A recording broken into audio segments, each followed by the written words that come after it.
Good morning everyone. Till now we have completed the first part of the chapter minerals. Now today we are going to start with the second part of the chapter, that is energy resources. Under this we'll be talking about the importance of energy resources and the different types of energy resources along with their importance and characteristics. So let us start with the topic energy resources. Now, what is the need of energy? We need energy to do our day-to-day work, like for cooking, to provide light, heat, even to run vehicles we need energy, to drive machineries in the industries we need energy.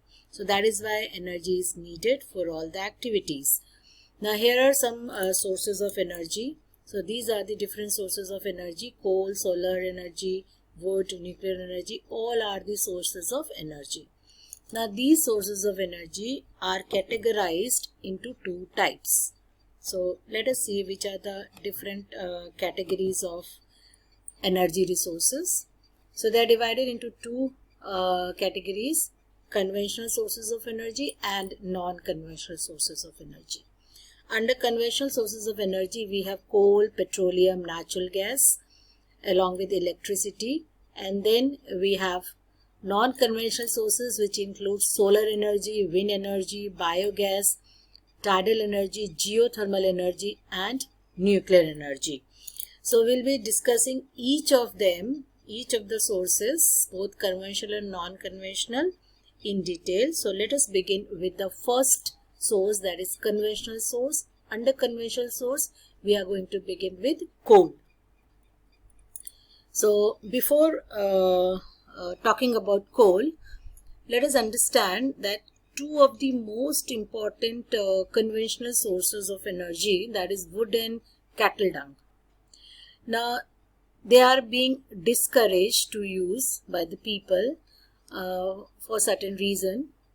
We all know that 70% of the people resides in rural areas, and their household need is fulfilled by firewood and cattle dung. These are the two main sources of energy for the rural people. But now, today, they are being discouraged to use these two sources. Reasons are that it leads to deforestation. When we use firewood, we cut the trees, which leads to deforestation. Whereas the cattle dung, if we talk about cattle dung, it is one of the most common source of energy used by the rural people, and at the same time it is one of the most source of manure also. So if this could be used in agriculture, we can get very good result in agriculture. But now people are using more of cattle dung in burning or for cooking food. So we are not able to use it for agriculture. And the third reason is that these two sources, firewood and cattle dung, when they are burned, they produce lot of smoke and creates pollution. These are the reasons that today the use of firewood and cattle dung is being discouraged. So now let us begin with the first source of energy, that is conventional sources. Now let us understand what are conventional sources. What is the meaning of the word conventional? Now these are the sources of energy which have been used since long time. These are not recently development. We have not started them using recently. They are in use since longer time. For example, coal, for example, wood. Another features of non-conventional sources of energy are that they are non-renewable sources of energy, means they cannot be renewed again, and they are exhaustible. So with the time and with the use, they are going to be get over. And most of the sources, conventional sources of energy like coal and firewood, when they are burned, they causes lot of pollution.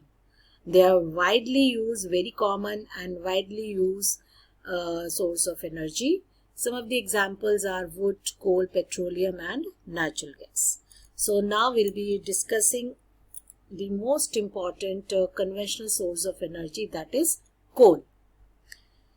Now coal is abundantly available fossil fuel. It's a fossil fuel and which is widely used, and it fulfills a large part of nation's energy need.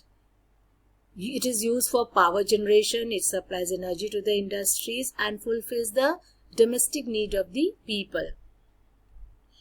Now, how was it formed? It was formed due to the compression of the plant material over millions of years.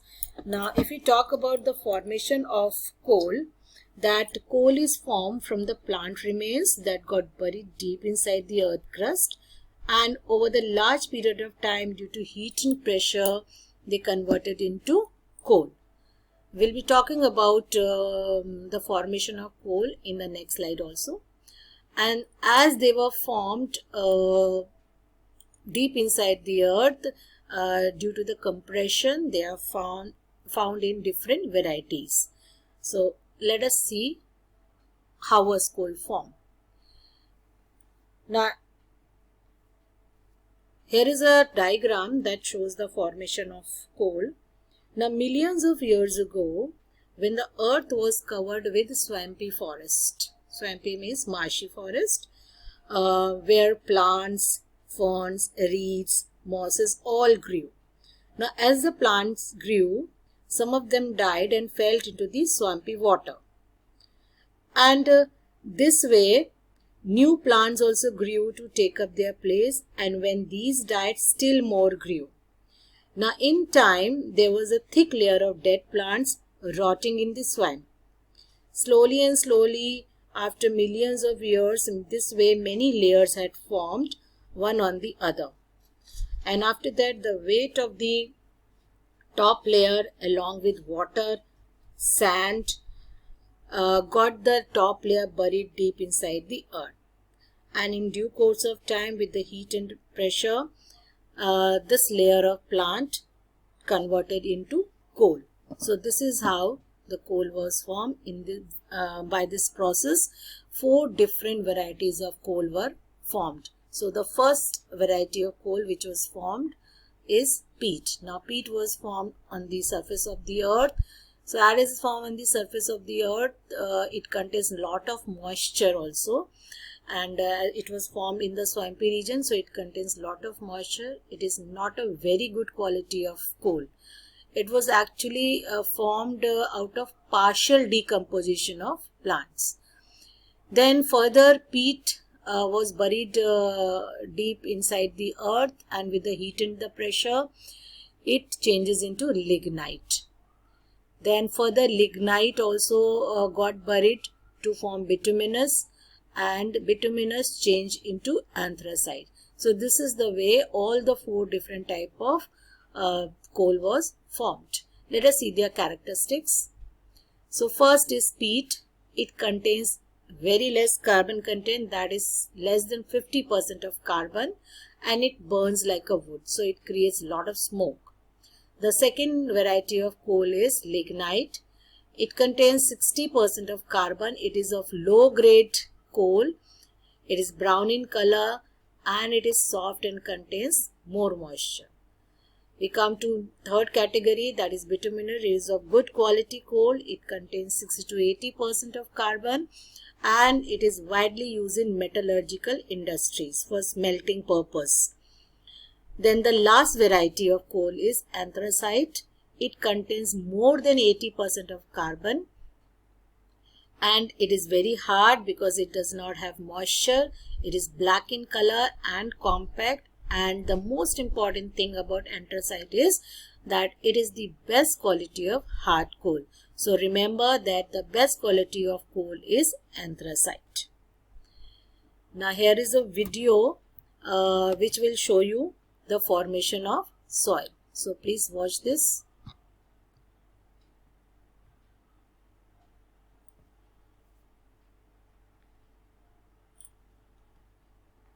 Trees and other plants that grew in swampy areas 300 to 400 million years ago died, and their remains got buried in the swampy soil. Over time, these remains were covered with layers of sediments such as mud and sand. In low oxygen condition, the plant material formed a dark brown material called peat. Gradually, more and more sediments got deposited over peat. Peat was compressed of sediments and formed lignite. Further compression resulted in the formation of bituminous coal. Even further compression resulted in the formation of anthracite. Anthracite is the highest grade of coal.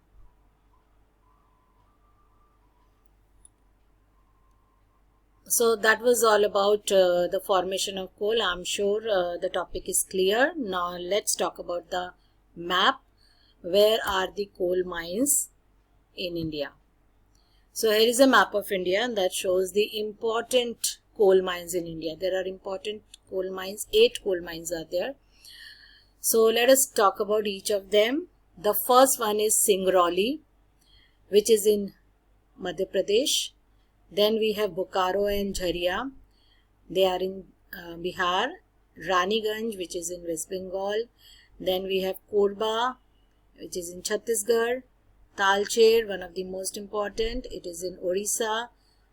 Singareni, which is in Andhra Pradesh, and Niveli, which is in Tamil Nadu. Now, among all this, Niveli coal mines, they are very, very important coal mines because they have the largest reserves of lignite coal. So that's all about today's topic. I'm sure the topic is clear. So tomorrow we'll be talking about another conventional source of energy, that is petroleum. Thank you.